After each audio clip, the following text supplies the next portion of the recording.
یہ سقوط ڈھاکہ نہیں ہے، یہ سانحہ نہیں ہے، یہ ایک قوم کا اپنی بہتری کے لیے فیصلہ ہے.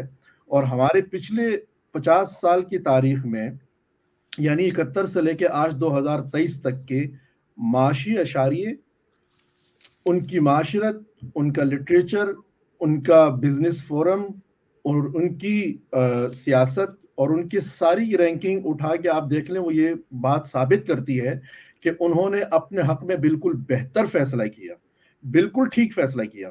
دیکھیں، پروفیسر سرور نے لکھا ہے کہ فضل الہی چودھری صاحب کی مولانا آزاد سے ملاقات ہوئی 1956 میں.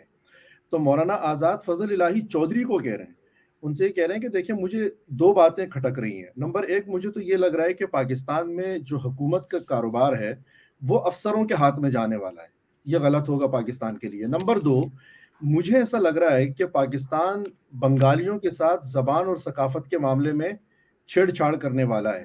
تو اس پہ مولانا آزاد نے بڑا بہترین جملہ کہا، جس کو سرور صاحب نے نقل کیا. وہ کہتے ہیں کہ بنگالیوں، کیونکہ میں نے ساری زندگی کلکتہ میں بنگال کے لوگوں کے ساتھ گزاری ہے، تو میں آپ کو بتا سکتا ہوں کہ زبان اور ثقافت کے معاملے میں ان سے زیادہ حساس کوئی نہیں ہے. اور ساتھ میں مولانا کہتے ہیں کہ زبان ان کے لیے صرف ماں بولی کا مسئلہ نہیں ہے، بلکہ یہ ان کے لیے معیشت کا سوال ہے.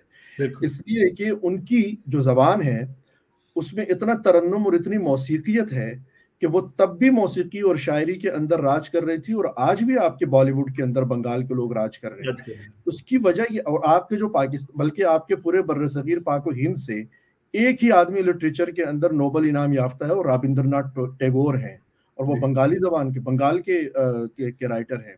تو کہنے کا مقصد یہ ہے کہ معاشی حوالے سے ہم نے ہر طرح سے ان کو دبوچا. مطلب پیٹسن جو ہے اس کی پیداوار ہی ان کے یہاں ہے، اور اس کے جو فائدے ہیں وہ ہم لے رہے ہیں، یعنی وہ آ رہا ہمارا اکاؤنٹ کے اندر ہے، ان کو اس سے کچھ نہیں مل رہا. 56% کی آبادی وہ ہیں، 44 کی ہم ہیں، اور ہم یہ کہتے ہیں کہ کوٹا سسٹم کے اندر آپ 44 پہ جائیں گے، ہم 56 پہ جائیں گے.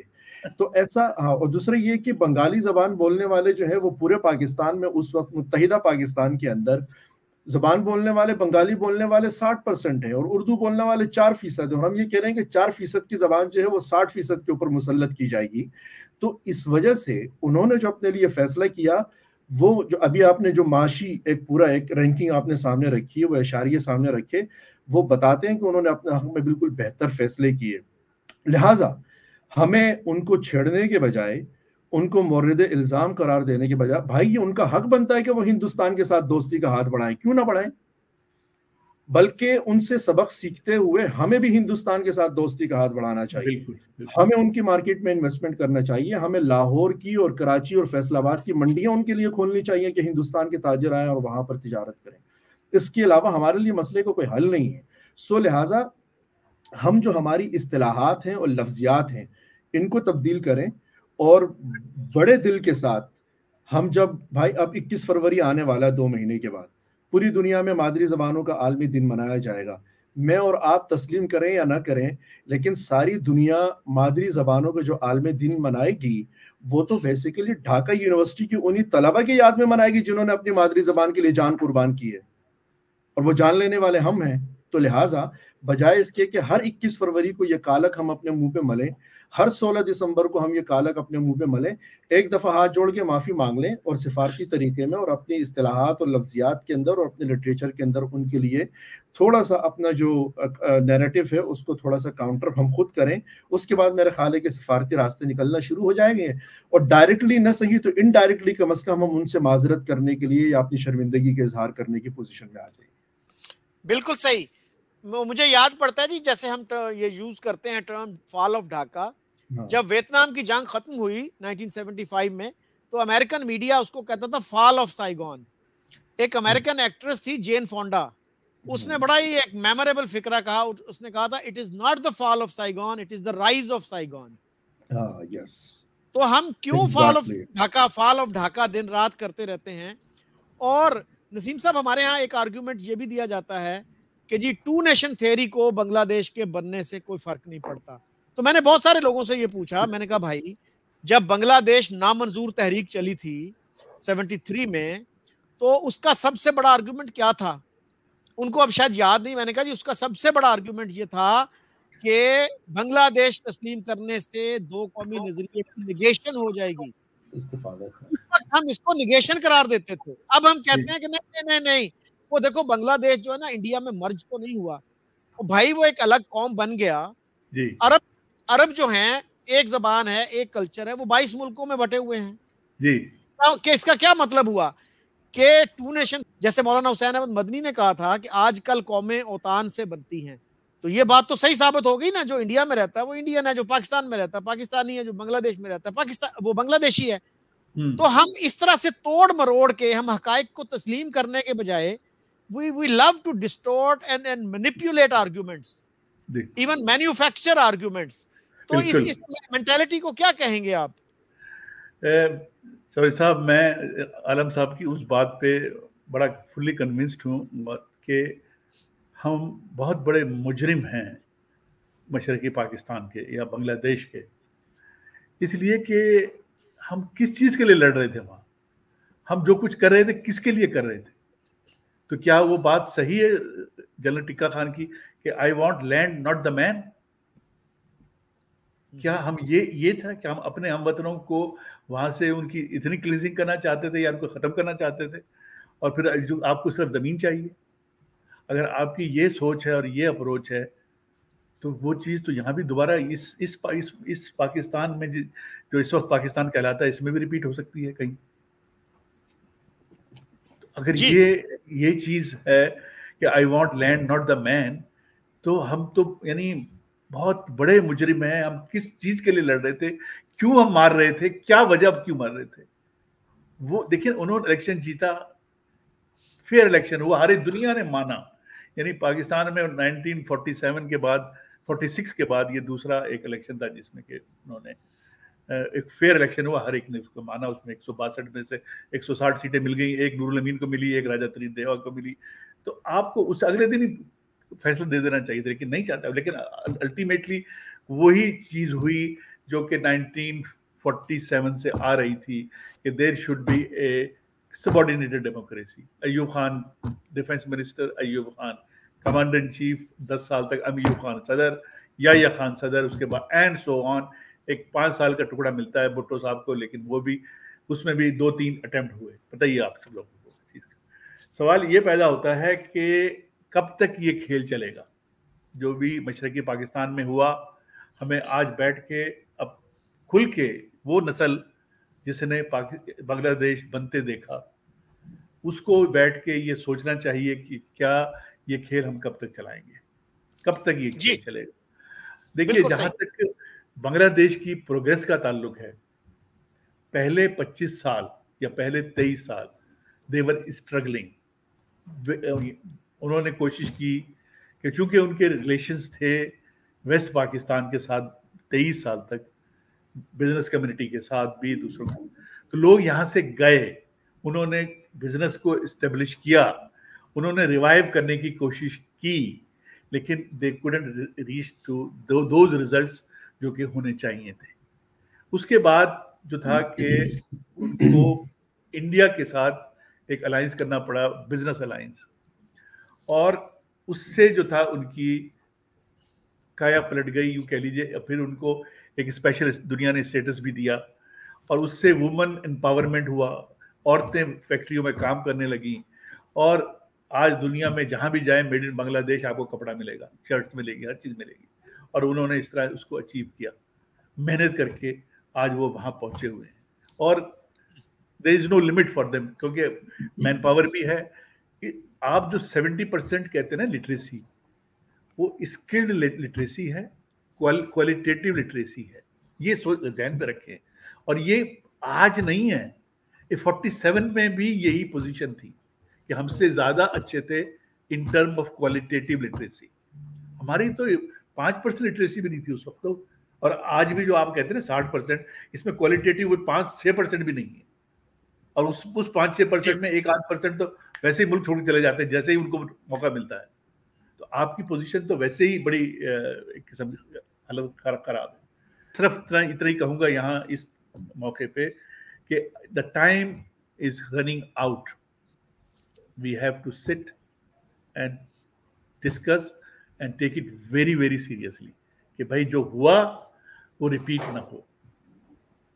بالکل صحیح, باقی چیزیں ہسٹری ہے, لکھی ہوئی ہے, کتابیں ہیں, ہر ایک نے لکھی ہے, سب کچھ ہے, ساری چیزیں آ چکی ہیں. ان کی ہماری فوج کی زیادتی بڑا کلیئر ہے. پوری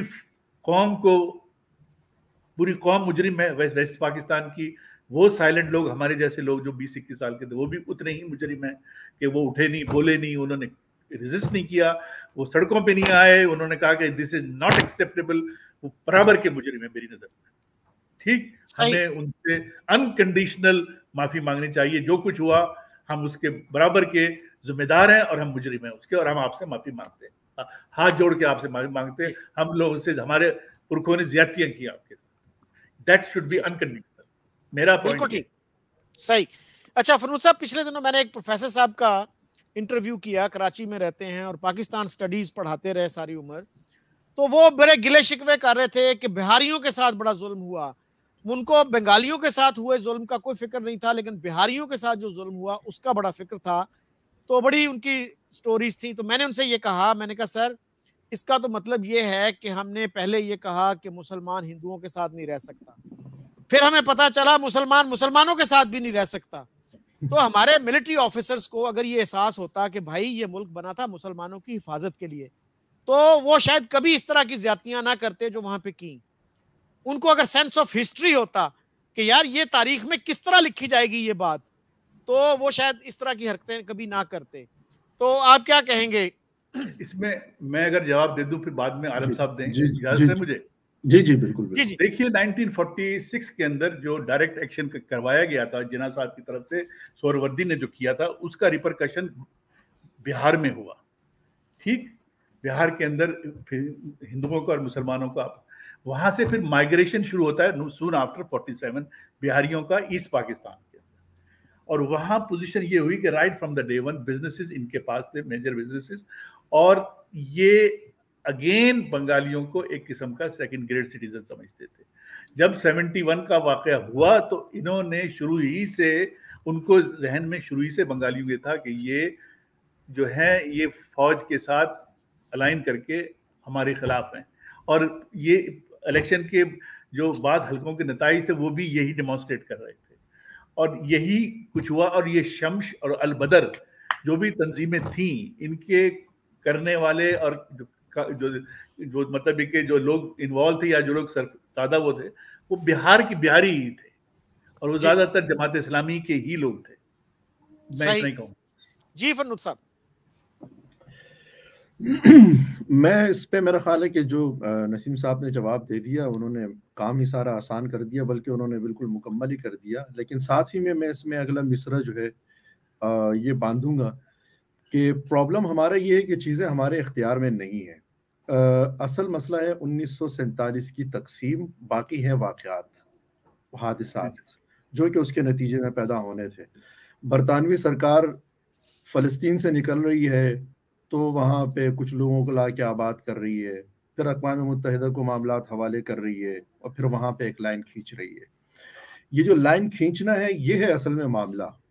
اب اس کے بعد حماس ہو یا اس کے بعد القدس ہو یا اس کے بعد جو ہے امام خمینی ہو, وہ ساری کی ساری کہانی ہے. مسئلہ یہ ہے کہ پاکستان میں اسی طریقے سے آپ دیکھ لیں, وہاں پہ تو لائنیں اپنی طریقے سے کچھ نہ کچھ سلیقہ مندی کے ساتھ کھنچ گئی, تو بہت زیادہ کوئی حادثے, کوئی ٹوٹ پوٹ نہیں ہوئے, یہاں تک کہ برتن بھی نہیں ٹوٹے. ہمارا مسئلہ یہ ہے کہ پنجاب پورا کا پورا تقسیم ہو گیا. اب پنجاب آدھا ادھر ہے, آدھا ہندوستان کے پاس ہے, اور ایک پنجابی دوسرے پنجابی کو آن کرنے میں مشکل ہو رہی ہے اس کو. ٹھیک ہے, اس کو اپنی زبان آن کرنے میں مشکل ہو رہی ہے. پشتون جو ہے وہ ماشاءاللہ سے آدھے پاکستان میں ہے, آدھے افغانستان میں ہے. ٹھیک ہے, اور بالکل بارڈر پہ ایک شنواری قبیلہ ہے جو کہ آمنے سامنے رہتے ہیں, 2 کزنز ایک دوسرے کو بارڈر لائن پہ دیکھ سکتے ہیں, واٹس ایپ پہ کال کرتے ہیں, اگر پتھر پھینک دے تو دوسرے کے گھر میں چلا جائے.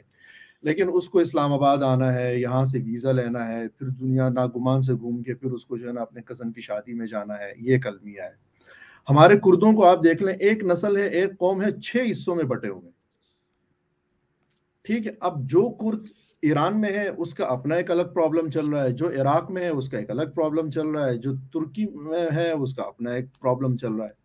سو یہ جو بہاریوں والا مسئلہ ہے یہ بھی ہے. یہ بھائی ہم مسئلہ چل رہا ہے کہاں سے؟ 1857 سے کہ جب برطانیہ جو ہے وہ ہندوستان کو اپنی کالونی ڈکلیئر کر دیتا ہے اور اعلان کر دیتا ہے کہ آج کے بعد فارسی قومی زبان، فارسی جو ہے وہ سرکاری زبان نہیں ہوگی. اب جب فارسی سرکاری زبان نہیں ہے تو اس کا مطلب یہ ہے کہ مسلمان بے روزگار ہو گئے، اور وہ یو پی اور بہار کے لوگ تھے جو بے روزگار ہو گئے موسٹلی. تو بیسیکلی آگے مسلم لیگ بھی تو وہ یو پی اور بہار اور بنگلہ کے لوگ تھے جن لوگوں نے آگے جا کے اس کو بنایا. تو یہ بیسیکلی اب آپ اگر کانگریس کو بھی دیکھیں گے اور مسلم لیگ کو بھی دیکھیں گے تو مسلم لیگ اصل میں تنخواہ دار بے روزگار طبقے کی نمائندہ جماعت تھی، اور دوسری طرف جو کانگریس ہے، کانگریس جو ہے وہ بیسیکلی جو وہ زرعی اصلاحات چاہتی ہے. چونکہ وہ زرعی اور زمینی اصلاحات چاہتی ہیں تو اس کا مطلب یہ ہے کہ مسلم لیگ کے اندر آ کے اب جاگیردار پناہ لے گا. تو اب یہ والے مسئلے مسائل جو ہے نا یہ اصل میں وہاں سے 1857 سے سفر شروع ہوتا ہے. تو اس بیچ جو ہے نا پھر دوسری جنگ عظیم کا ہونا اور پھر مذاکرات کا ہونا، مسلم لیگ کا کبھی شامل ہونا اور کبھی ختم ہو جانا، اور کبھی سپیس ملنا اور کبھی سپیس جو ہے شرنک ہو جانا، کبھی قائد اعظم محمد علی جناح کا مسلم لیگ میں بہت شدت کے ساتھ انوالو ہونا، پھر اچانک لا تعلق ہو کے جا کے برطانیہ میں بیٹھ جانا، اور پھر اچانک سے ایک خواب گڑنا کہ حضور صلی اللہ علیہ وسلم خواب میں آگے اور انہوں نے کہا کہ میں آپ کو حکم دیتا ہوں کہ جاؤ پاکستان مسلمانوں کی قیادت کرو. پھر وہ قیادت کرنے کے لیے واپس ہندوستان تشریف لے آتے ہیں. پھر جب وہ جانے لگتے ہیں اپنا وہ بریف کیس اٹھا کے کراچی، تو کچھ بہاری ساتھ جا رہے ہیں، کچھ بہاری پیچھے رہ گئے.